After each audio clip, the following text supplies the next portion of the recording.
আসসালামু আলাইকুম ওয়া রাহমাতুল্লাহি ওয়া বারাকাতুহু।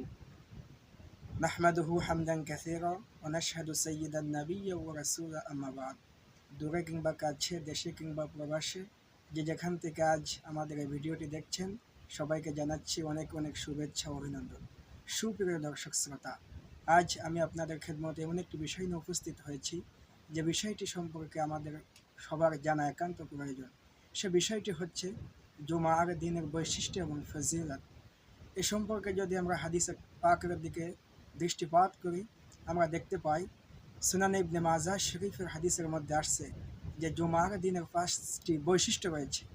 5টি বৈশিষ্ট্যর মধ্যে প্রথমটি হচ্ছে যে জুমার দিনে আমাদের আদম নবী আলাইহিস সালাতু ওয়াস সালামকে নবী আদম আলাইহিস সালামকে মহান সুবহানাহু ওয়া তাআলা তিনি জুমার দিনে সৃষ্টি করেছেন।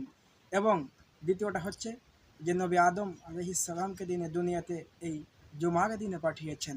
তৃতীয় হচ্ছে যে নবী আদম আলাইহিস সালামকে তিনি ওফাতও দিয়েছেন এই জুমার দিন। চতুর্থ, মহান সুবহানাহু ওয়া তাআলা তিনি এই জুমার দিন কিয়ামতের ময়দান তিনি প্রতিষ্ঠিত করবেন। আর পঞ্চমটি হচ্ছে যে মহান সুবহানাহু ওয়া তাআলা তিনি জুমার দিনে বান্দার জন্য এমন একটি সময় তিনি চয়ন করে দিয়েছেন, ওই সময়টাই বান্দা যা চায় তাই পায়।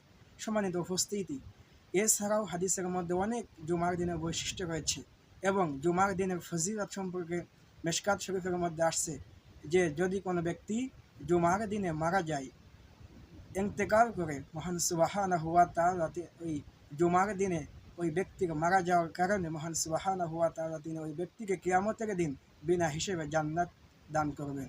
সম্মানিত উপস্থিতি, ইহা ব্যতীতও হাদিস এর মধ্যে অনেক বৈশিষ্ট্য এবং ফজিলত আমলের কথা আসছে। মহান সুবহানাহু ওয়া তাআলা আমাদের সবাইকে আমল করার মতো তৌফিক দান করুন, আমিন।